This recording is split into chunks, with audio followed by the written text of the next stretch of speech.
Okay, welcome back. I got the answer. So what this means is we're rolling a d10, and if I roll a 1, the Harrier is destroyed. So there's a d10, there's a d8, and then this one would be a d6. So that's just telling you what die you would have to roll. So if this carrier wants to launch things, it can, but there's a risk that we could lose a Harrier. Okay, so moving on then. We did weather, now it's the event card. We have an unwelcome visitor. So 11.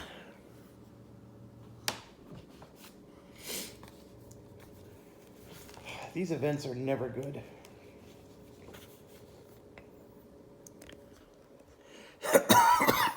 Intelligence reports confirm that the Argentine Air Force has requisitioned civilian aircraft to conduct surveillance of the task force.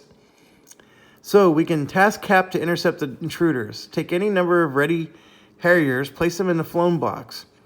These aircraft have been tasked with intercepting and warning off the Argentine aircraft. Roll 1d6 for each Harrier. If you get a 1 or a 2, they withdraw.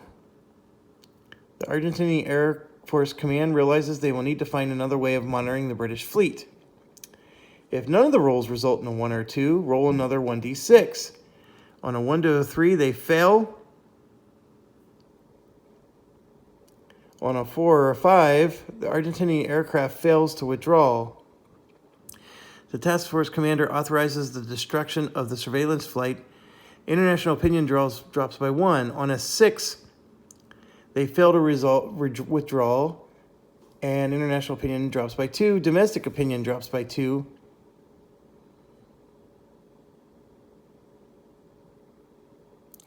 Or ignore it. The event card remains on the game board. As long as the event remains on the board, scramble roll is modified by -1. This card can only be removed if and when we choose to intercept the surveillance flight. Boy, this is a risky thing.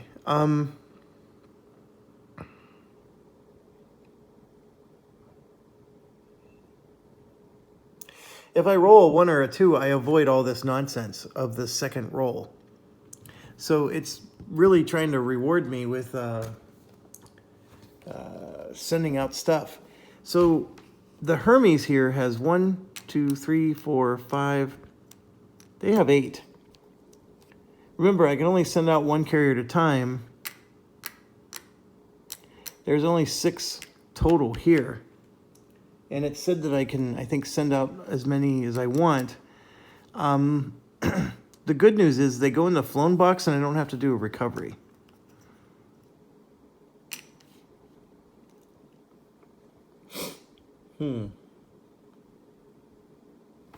Or do I? Let me check.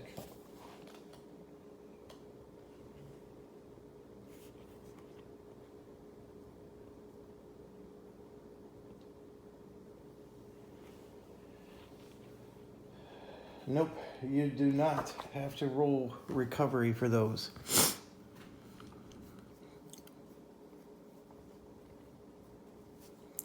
I think we're going to leave the supply alone this turn. And I'm going to dedicate... I just got to make sure...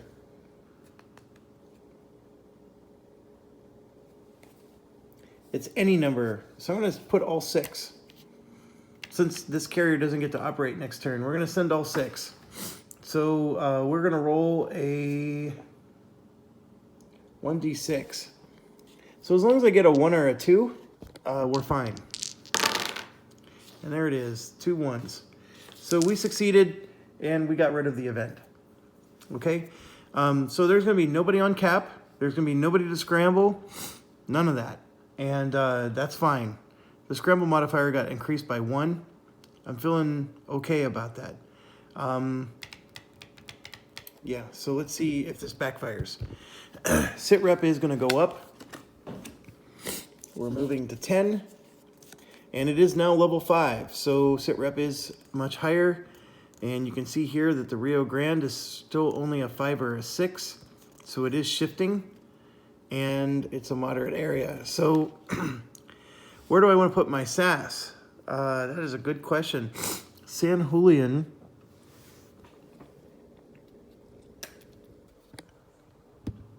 San Julian. So they show like this is a D8, and I bet this one's going to have a 12 on it. Nope, it has a 4. Never mind. So these are the daggers. I wonder, right now, the San Julian is 7 through 10, and the Rio Grande is only 5 and 6. I'll stay on the Rio Grande. Let's move to, oh, what do we got next?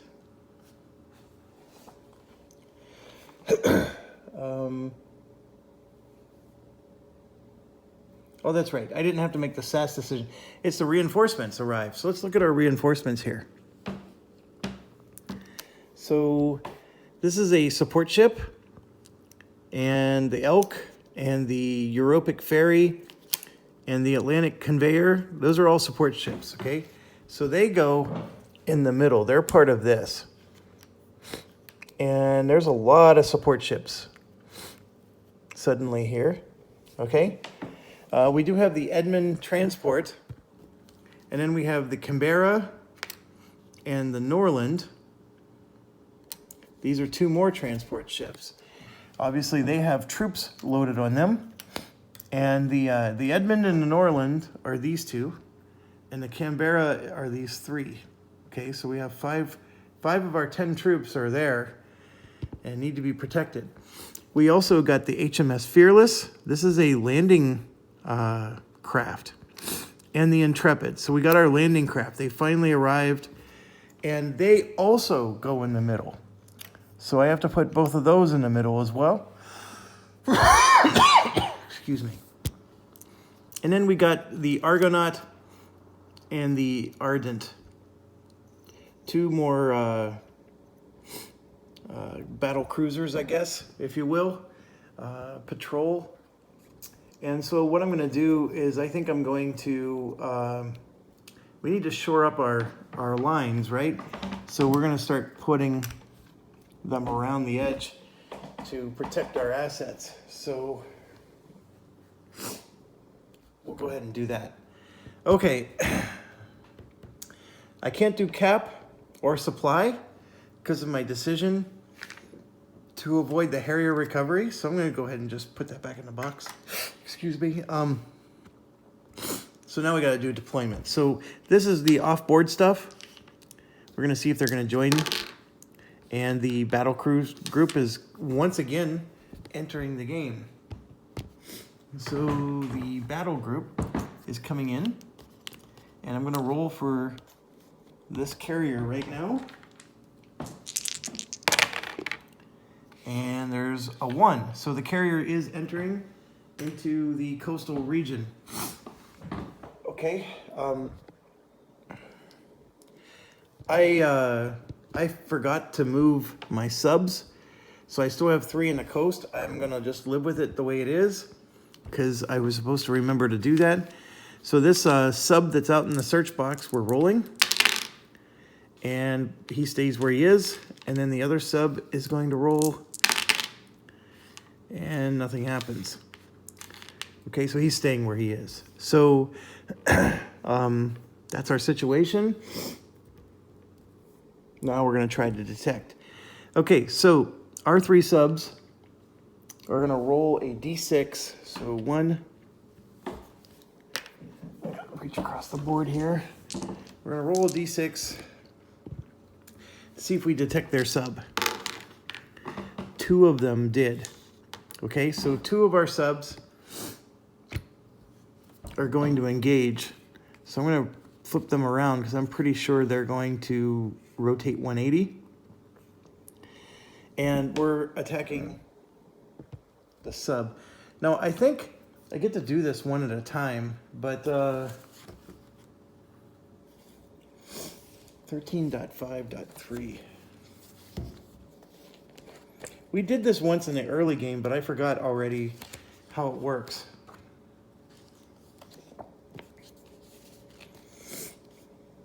Okay, so we can now attack one detected Argentine sub. For each attack, roll one die as indicated on the red number versus submarine attack column. Oh yeah, okay. So this over here is the detection stuff. This is the attack column. So our subs roll a d6 to attack. And I'm pretty sure we need a 1, right, to hit. Yes, we do. Okay, so we're rolling 2 dice to hit. Technically, they're supposed to be 1 at a time, so we're going to assume that the red one was rolled first. Because if it hits, then I don't have to roll with the white one, and then the white one can go try to detect the surface ship. Okay, does that make sense? All right, so they both failed. I just assumed that they would.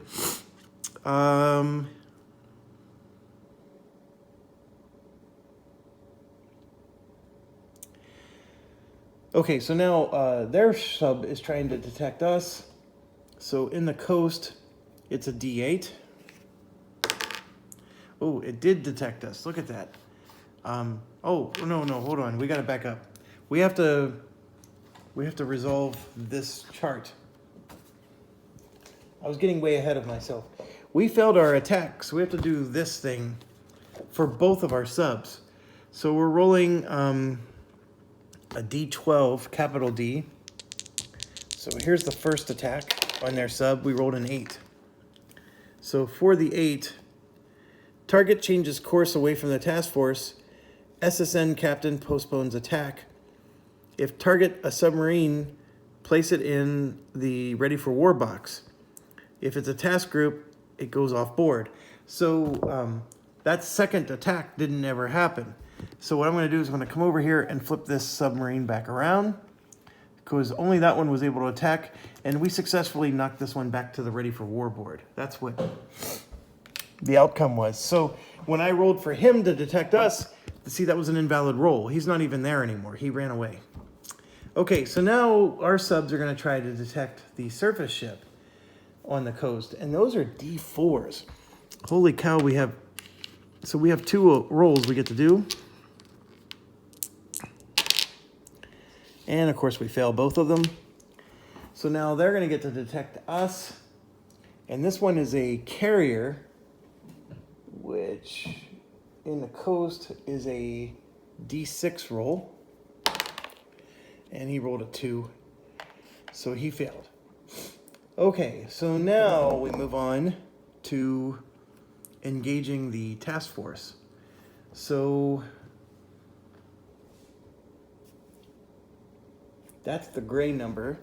So we have this sub that's out here in the middle of nowhere. He is rolling a D8. He failed. And then we have the carrier, which is on the coast. He rolls a D8. He detected us. Uh-oh. So carrier is now in battle. So technically speaking, I'm putting this over on the combat board, right?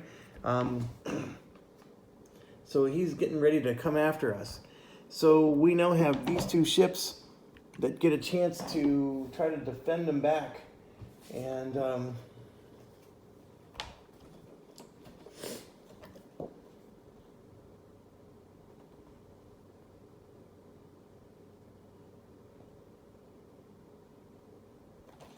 1383.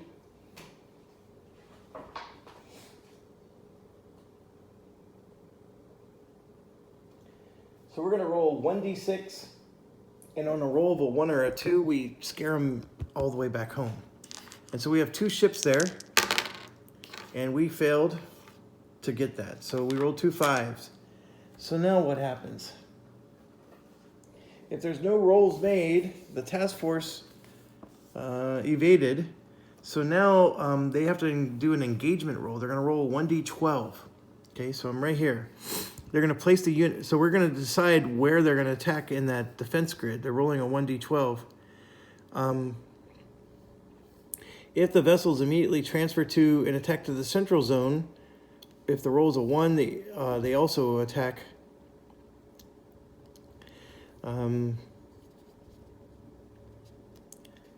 Okay, so let's try this.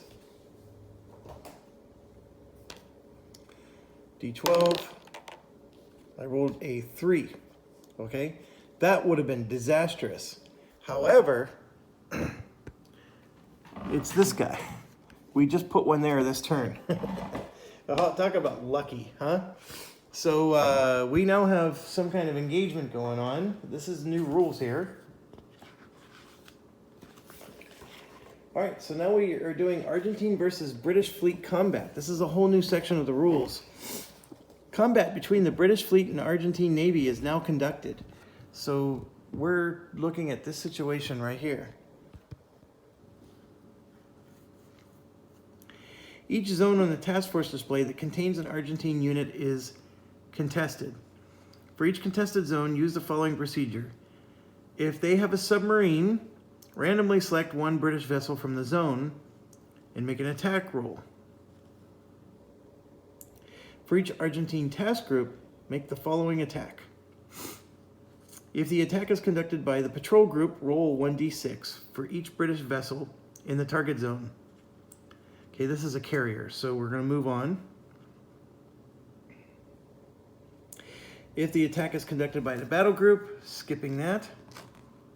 If the attack is conducted by the carrier group, launch an air attack by 4 Skyhawks on Task Force Zone 12, as per the surface, air, and air-surface attack rules outlined in 10 and 11.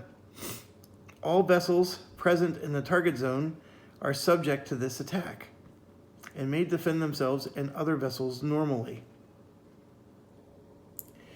Okay, so this gets a little confusing. If it was a patrol group, they're going to attack this ship that you see right here, right? If it's a battle group, they're also going to attack that ship. However, it's a carrier group, so they're going to launch an air attack of 4 Skyhawks onto Task Force 12, which is our carriers. But we get to do surface to air and then air to surface attack rules. Surface to air allows us a chance to shoot them out of the sky. That was the thing we skipped last time because we weren't able to detect them. But in this case, they're detected. And then once they're all resolved, we're going to then do our British attack, counterattack on them. So there's a lot going on here. So let's do surface to air, 4 Skyhawks. Where are the Skyhawks? Okay, 1 second. Here's the 4 Skyhawks. So we're going to put them in 1, 2, 3. Sorry about that. And 4. Okay, so 4 Skyhawks coming in to take us out. So we have to now do the surface to air section. And I gotta find it.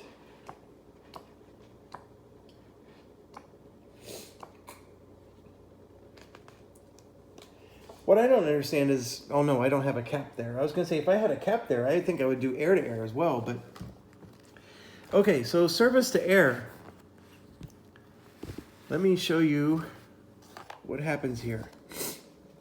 We're going to do 4 combat rounds. And let me grab the markers for this. They're going to be coming in from 30 miles out. Then it's 20 miles out. Then it's 10 miles out. And then they're going to be 1 mile out. So those are the 4 combat rounds, okay?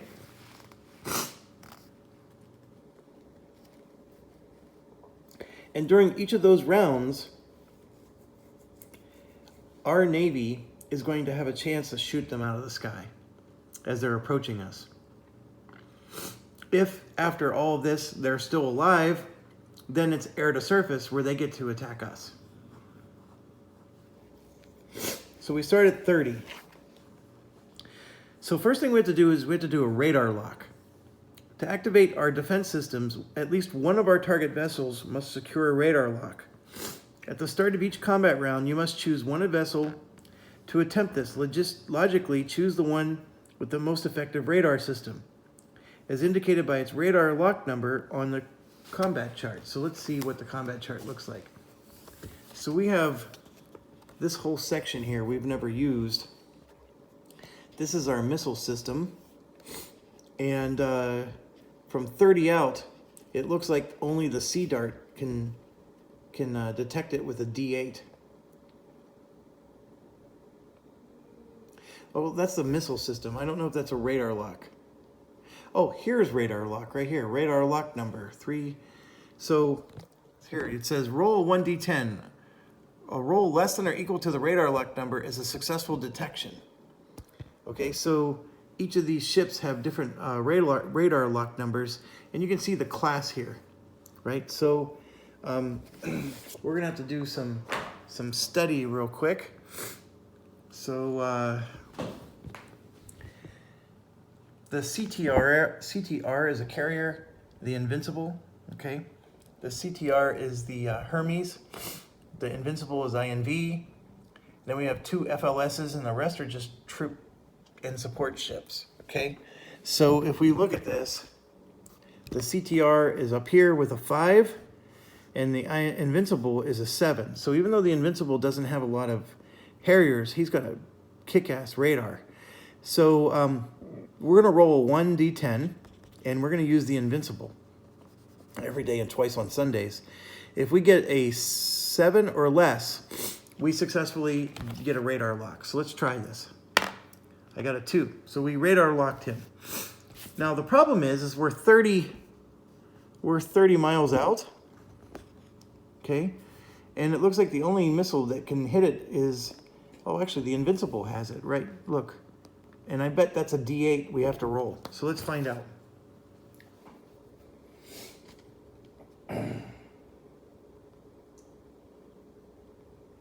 So radar lock is achieved. All Royal Naval vessels that have not already fired are now free to engage their attackers. Remember, only one vessel has to achieve a radar lock for everybody to fire their weapons. So everybody gets to fire.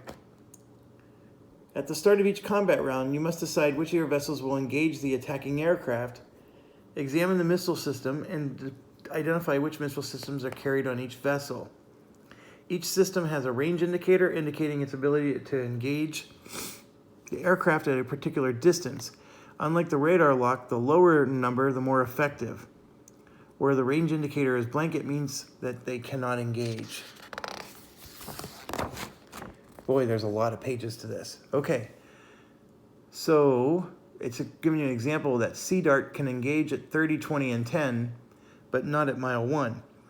So that's an interesting thing. The Invincible doesn't have missiles that can shoot short range. Each vessel can only fire once per raid, not once per combat round. Oh, it's once per raid, folks. Not once per combat round. As a result, you must carefully weigh when each ship can engage. Now select which ships and therefore which missile systems will fire this round. So we have to secure the target lock.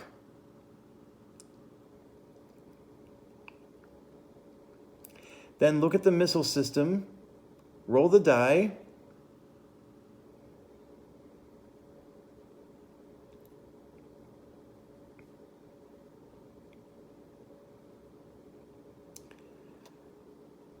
roll 1 die, that value for each attacking aircraft, and then place those aircraft on the combat display. So, there's just so much to read here, folks. Just 1 second. Using the same example, so Type 42 will now fire its Sea Dart system. As we've already seen, a look at the combat chart shows the range indicator firing at 10 miles away is 4. Therefore, you're going to roll 1d4 to send it streaking towards the Argentine aircraft. Again, a look at the combat chart reveals the range indicator for the Seawolf system. Engaging is 6. Therefore, you'll roll 1d6 twice, once for each defending ship. 2 more missiles are launched into the sky. Each die roll that matches the target lock marker destroys or aborts all the aircraft in the box above. Of the destroyed aboard aircraft and return them to their base. If there's no aircraft remaining, the raid is over.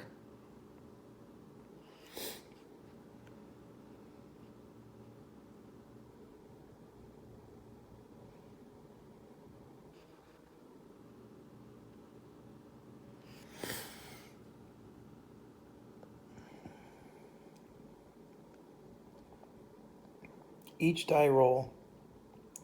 Ah, man, there's just so much to this. Give me a second. Holding the camera and trying to read at the same time is hard.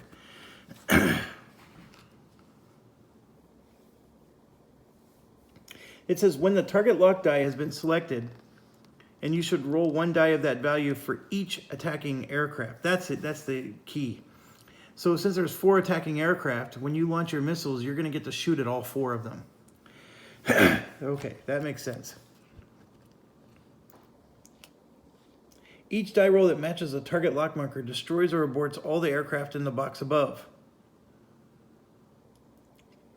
Note which vessels fired this round. Remember, they can't fire again. However, a vessel which has fired its missiles may still use its radar. Finally, if no radar lock was achieved, all vessels firing this round have fired. Change the radar range marker and decrease it by 1. If it was already a 1 mile or all vessels have now fired, then the attacking aircraft go to air-to-surface combat. Okay, this isn't so bad. This isn't so bad. Okay, so we got to look at our little chart here. We have the Invincible and we have the CTR, which is the Hermes. The rest of our ships are unable to fire missiles.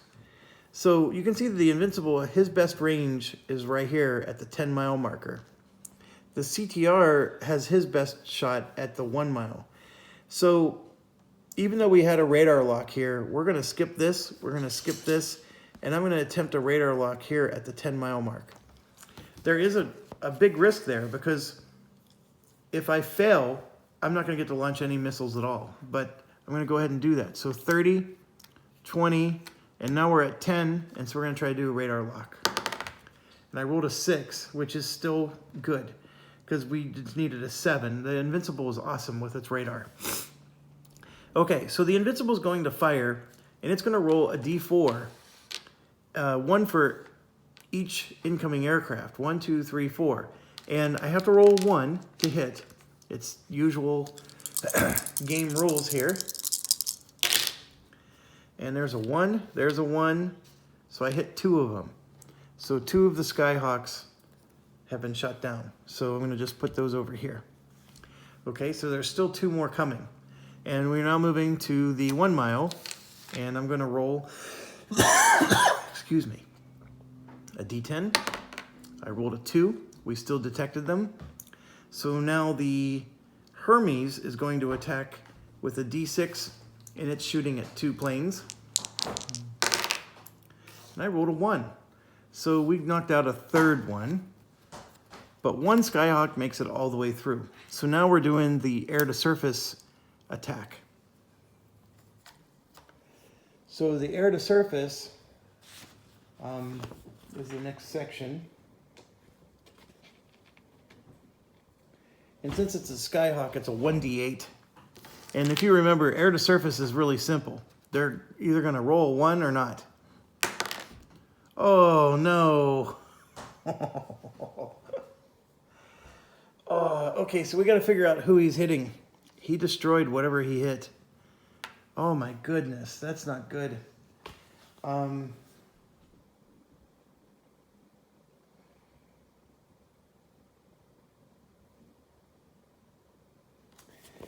We have to draw the surface vessel from a container. Okay, so here you can see we have 1, 2, 3, 4, 5, 6, 7, 8, 9, 10, 11. We have exactly 12 units there. So I'm going to roll a d12, and we're going to go from left down. So 1, 2, 3, 4, 5, 6, 7, 8, 9, 10, and then 11, 12.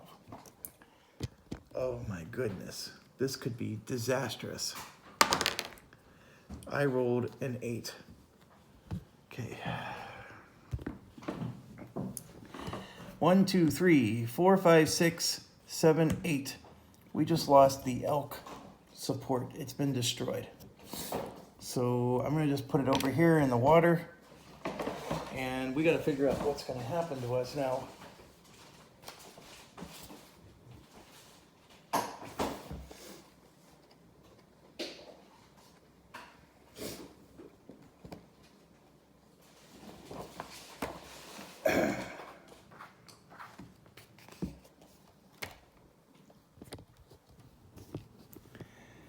Okay, if Hermes, Invincible, QE2, or Canberra are hit, domestic opinion drops by 2. If any other surface vessel is hit, domestic opinion drops by 1. And then if it's a sub, we have to do a chart. So our domestic opinion just dropped by 1. And I think that's it for us. So that, I don't know what the support ships do from a game perspective, but that hurts. They made it through and got us. Holy buckets. I wasn't expecting that to happen at all. Okay, so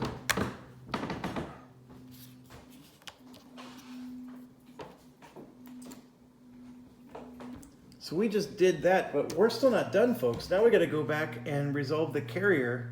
Remember, because we get to fight back now. So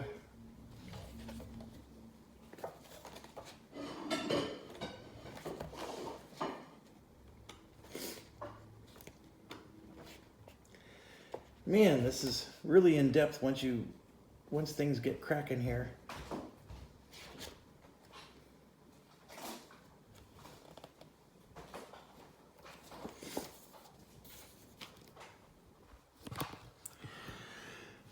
Okay, so we just did C there. We launched an air attack by the 4 Skyhawks. And then number 3. Once all Argentine attacks have been resolved, the British may attempt to respond. Note that as the Argentine naval forces are represented collectively, British attacks are resolved in a more abstract manner. For each British asset in a contested box that has attack capability, select an Argentine target, make an attack roll on the appropriate row of the combat chart, cross-referencing the firing British vessel or sea harrier with the gray number. Exception: no British attack can be launched on the Argentine carrier group. This is because the Skyhawk attack has been launched well beyond the range of our task force weapon systems. If any vessels on either side have been hit, all Argentine task groups involved in the combat are off board. If no vessels have been hit, then we do the attack resolution chart. Somebody was hit. So what that means then is that pesky carrier is going back off board, and he can come back another day. Okay, all of that, folks, was just the naval attack. So now we got to do a scramble roll. And I rolled a 3. So I add 1 to it, it's a 4. That's enough. There's going to be a scramble attack now. Holy cow. Okay, and then this is the one turn I decided not to do a cap. So now we're going to roll for which base they're going to attack from. They're going to attack from 10, which is San Julian. And San Julian is not where I have my SAS. So that's not good. And now we have to move to resolve that.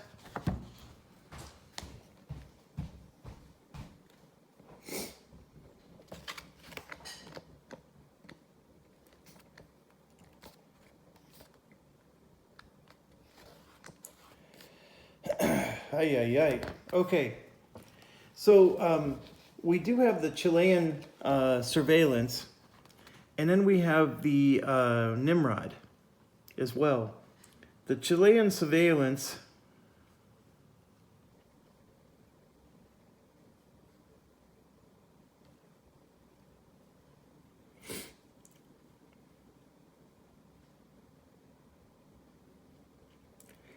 is going to allow us to scramble Harriers, but I don't have any Harriers to scramble. I'm in big trouble, folks. Okay, so we're going to do the Nimrod.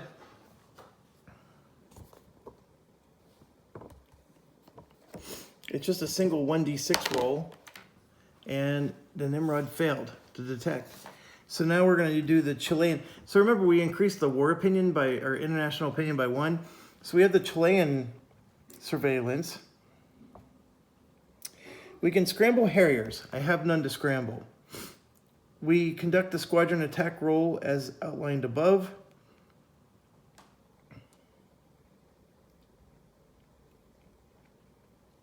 And the Argentine air targeting roll. Okay, so here it comes. So we're gonna roll 1d12, see where they're gonna attack. They're gonna attack 11, which we do have a task force there. So that's good. They are going to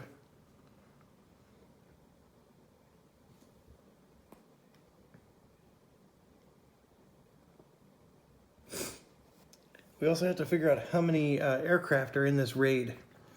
So this is sortie level 1. And just so you understand, there's 2 sorties to this one. Boy, this game's slowing down immensely all of a sudden. Okay, so for this first sortie, we have to do this squadron attack table thing. And it's a 1d10. I rolled a 7, which is 3 aircraft. From San Julian,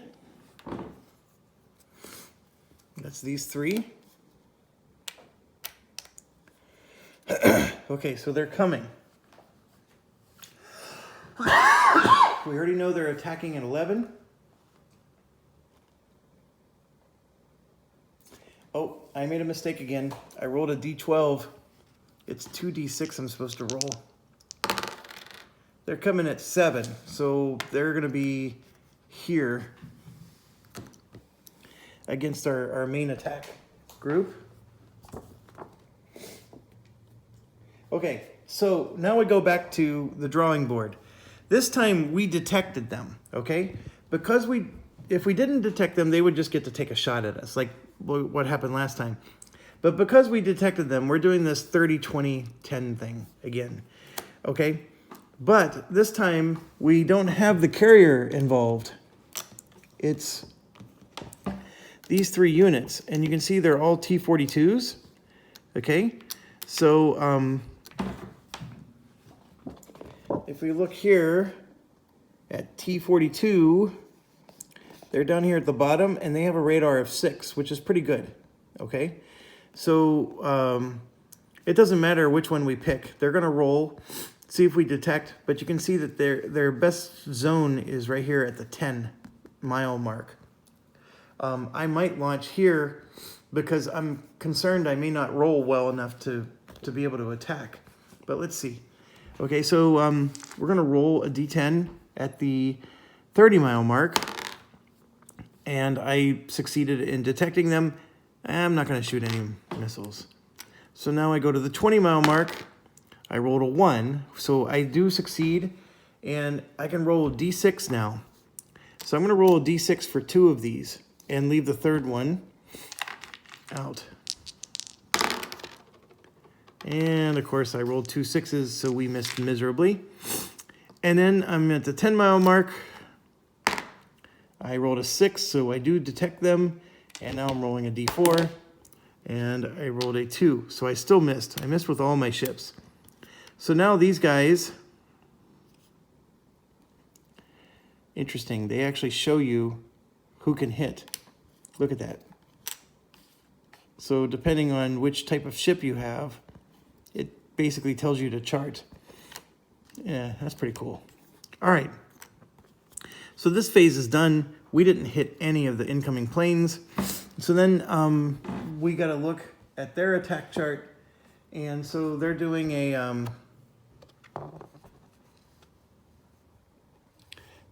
bomb run. So they're going to be, what are they? They're this one. So they're rolling D10s. And here you can see this is the 30, 20, 10, 1. So this is another way of looking at it.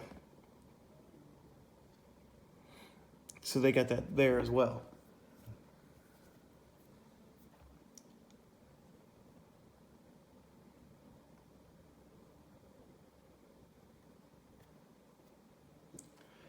So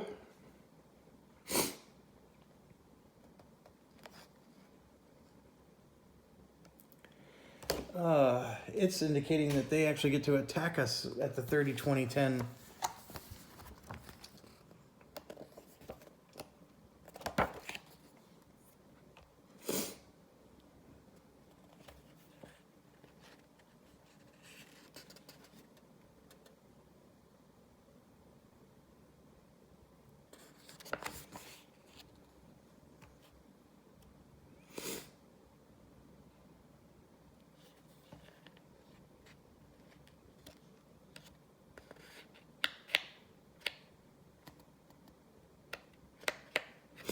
No, they don't get to attack.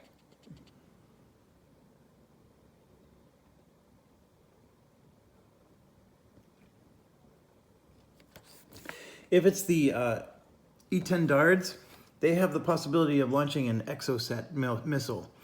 So we don't do that. Okay, so air to surface. These are the daggers. And you can see the daggers are 1d10. So I did read that correctly. And so there's 3 of them. And what I'm going to do is, since we have 3 ships, we're just going to roll and see how many hits we got. And then we'll roll to see who got hit, okay?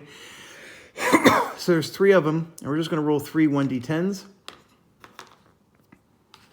And remember, they need to have a 1 to even hit. And I have 2 hits. Oh my gosh, I am rolling awful. Okay, so this is 1 to 3, 4, 5, 6, 7, 8, 9. I rolled a 1. This one's destroyed. This is 1 through 5, 6 through 10. So we just lost the Coventry and the Sheffield from that run. Oh my gosh, folks. That's 2 more ships down. So our domestic opinion just dropped to 3. I'm going to lose this game. I really am. And that was just sortie 1, by the way. We are now going to roll for sortie 2. So I rolled a 2, which means this time it's only 1 aircraft. So I'll put the other 2 away. Oh, crap. I dropped something on the floor and it went all the way across the floor.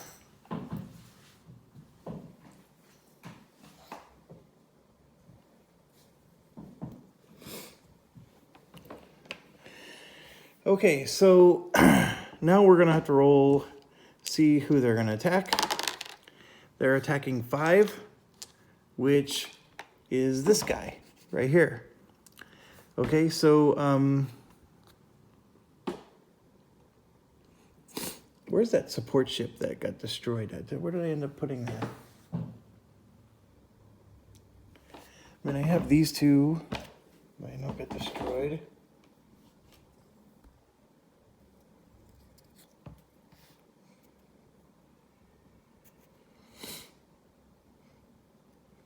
And then I have this, which I don't know where this was either.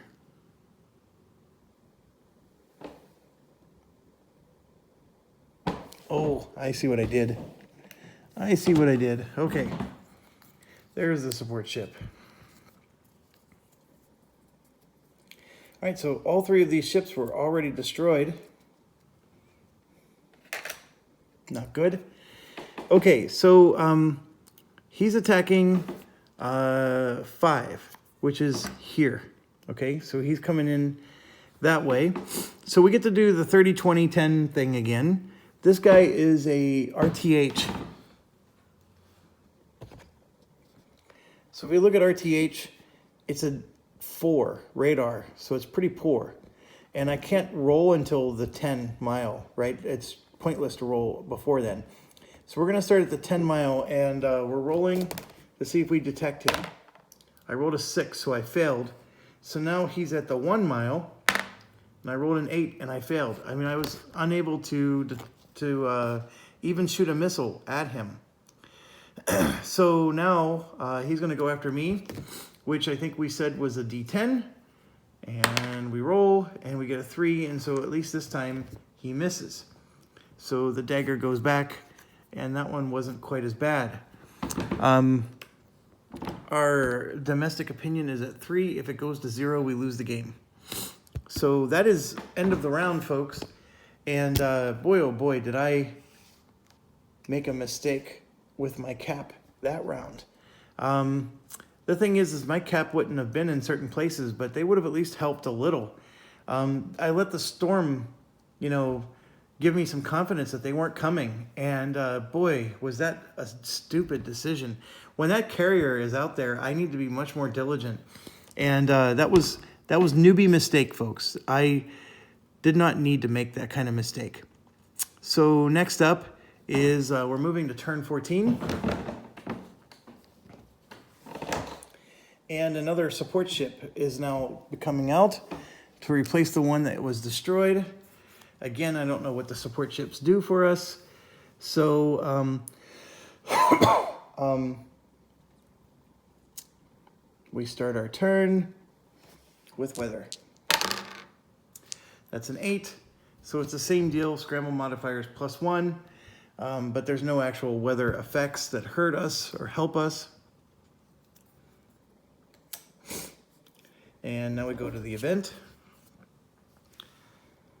Our American friends are concerned about their own backyard. 5. Oh, come on, Yanks. You gotta support your allies. All right. The United States ambassador to the United Nations has convinced President Reagan to table his own peace proposal. Resolution 508 calls for a 24-hour cessation of hostilities to pursue an honorable resolution to the crisis. So we can accept the ceasefire. International opinion would go up by 1. If domestic opinion is 4 or less, then it goes up by 1. However, if it's 6 or more, it falls by 1, or we reject. If domestic opinion is 4 or less, it falls by 1. And we roll 1d10. International could fall by 1 or 2. Well, I can already tell you our domestic opinion is below 4. So we're accepting the ceasefire. And that will move our domestic opinion up to 4, which is going to help. It doesn't do anything for anything else, but this is moving up.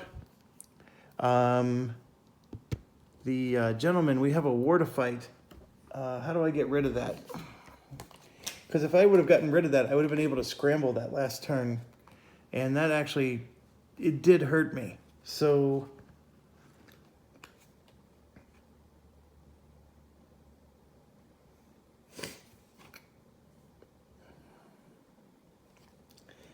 domestic opinion falls by 1. So I'm going to let it drop back down to 3 again, and we're going to get rid of this event. I need both of my carriers because we just lost a lot of ships. 3 of them, in fact, because I was trying to play that game. Okay, so sit rep doesn't go up. Nothing really happens. The whole turn basically just ends. So now we move on to turn 15. And it's moving up. Roll for our weather. This time it's an 11. Oh, that's a bad storm. 11. The Harrier recovery is a D8.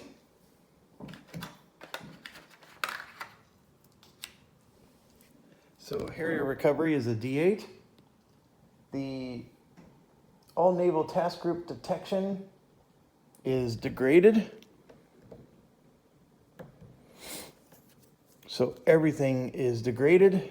Detection, which by the way, I think I should have done, I may have done that wrong. When that carrier came after us and detected us, I don't know if I remembered to degrade the die on him. I probably should have.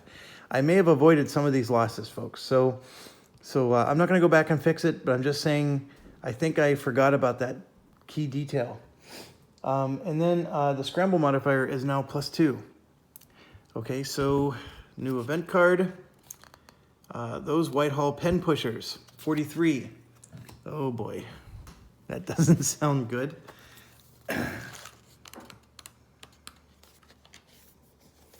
Oh, we had this one before. We got to do a WAD roll, okay? So the WAD is 9 for the international, plus 3 for the domestic. That's 12. 12 divided by 2 is 6. So our wad roll is 6, and then we're going to roll a d10. And we rolled a 1, which is less than 6, which I think means we succeeded. Yes. The fleet receives an approval to proceed order. Discard this event. Okay, so nothing bad happens. But we are going to move the sit rep because I think our Navy's getting pummeled. Otherwise, we're up to 11. So, level 5. All kinds of targets could come after us. And then it's a moderate. Okay. As far as everything else goes, we got this situation here where we just got obliterated up in the front. And so I'm going to take the 11 and 3 and move them up. Like so. And maybe the defense zone guys are going to have to take off, but I don't know. I don't know what to do about that. This submarine thing actually didn't backfire on us at all, but I am going to move one of my subs back out into the search box, leave the other 2 in the coastal, and we got to decide interdiction for supply. We got their supply down to 7, which I think is very healthy, but I'm going to go ahead and go 1, 2, 3, 4, 5.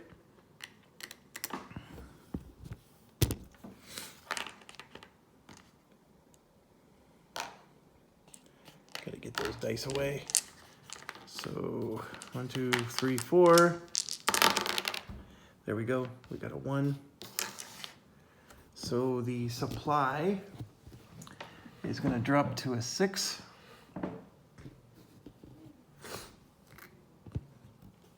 And cap.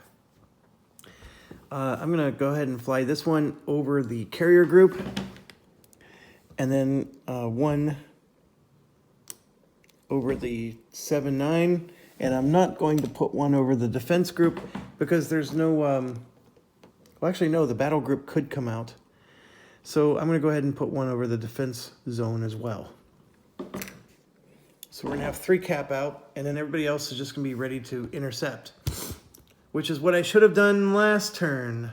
Now, just bear in mind that my recovery is, I'm rolling d8s to see if they get destroyed at the end of this turn.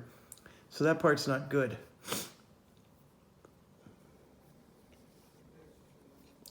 Okay, now we move on to their deployment.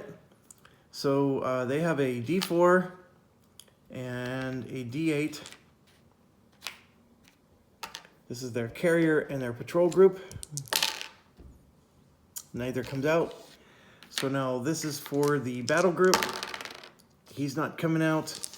And this is for the submarine that's already in the search box. He stays where he is. And then the other submarine is moving over.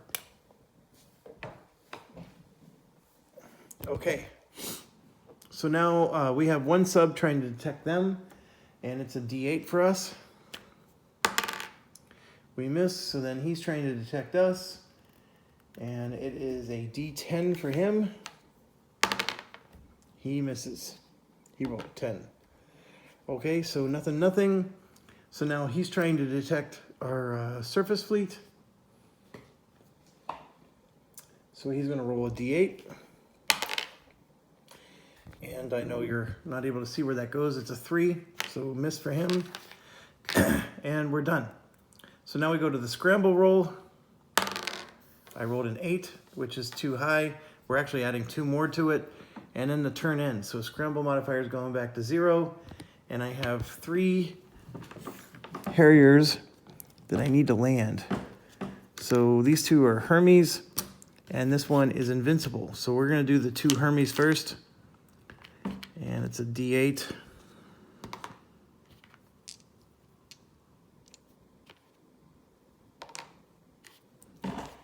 Okay, so the Invincible will be the red one. Thank goodness. They all survived.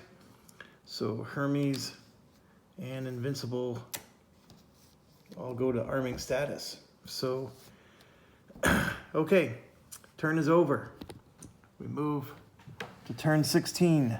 We get another submarine. Yeah. So I'm going to put this submarine in the search box. So we're going to have 2 and 2 now. So that helps. I think it helps. We have yet to hit anything, haven't we? They've only done damage to us. So let's roll for weather. It is a 2. So this Harrier thing goes away. And their ability to detect us gets worse.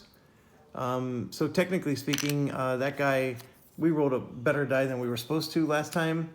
But now all naval groups are going to have enhanced detection. So they're going to be able to detect us even better.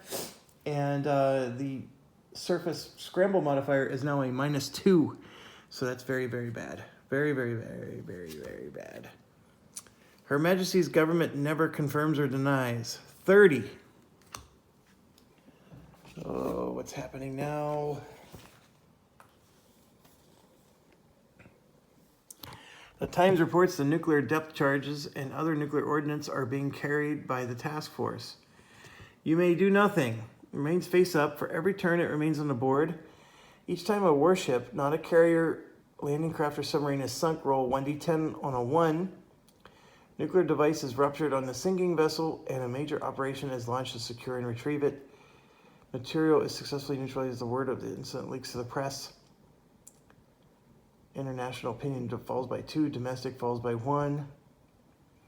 Or the Prime Minister, who had previously been unaware of the presence of these devices, orders their immediate removal. Roll 1d4 and take 3 warships. That many spaces ahead of the turn marker. They can return to normal operations.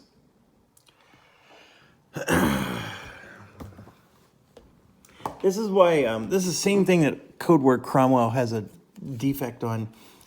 This doesn't tell you anything to remind you what the heck this event card does. But I'm going to go ahead and leave this out. I'm going to take the chance that we're not going to lose any more warships. And we're not going to do anything there. So we're keeping our Navy intact. Okay, so we have supply interdiction and we have cap. So I am going to put some planes out on cap, and I'm going to go 1, 2, and 3. In fact, I'm going to actually put 2 of them here, and as long as they're the same, they can bounce. And then the third one's going to go here. And I do have 2 left, and I'm going to use both of those to try to interdict supply. No, I am not. I'm leaving them there because we can scramble. I forgot about that. That would have been disastrous.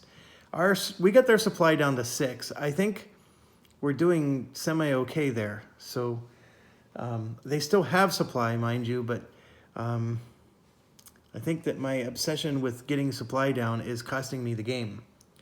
So the SAS marker, or I'm sorry, before we were supposed to do all that, I was supposed to get the new SITREP card. And new SITREP is level 5. And that's the same as before. All right, so Rio Grande is 3 to 4, 5 to 7 for San Julian, and 8 to 10 for Rio Gallegos. Those are the Skyhawks we just dealt with. I'm going to leave the SAS team on Rio Grande. For whatever reason, I think that's still the best move because they're our biggest threat. It's more risk management than it is statistical odds. Okay, so now we got the patrol boat and the carrier. Patrol boat is finally coming out. So I'm gonna go grab that off camera here. And now we have a submarine and a battle group. So we'll start with the battle group. As you can see, there's a 1 there. So the battle group is going on the coast. And then we're rolling for this submarine right here.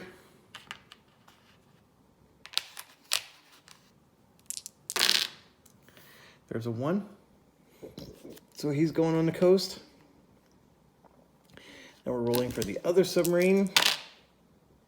Has a 1, so it goes to the coast. So all 3 of them are on the coast. Nobody's in the search box. So that was unfortunate. Excuse me. Okay, so now we're going to do combat. So we have 2 submarines trying to detect 2 submarines in the coast. And for us, those are D6s. We failed.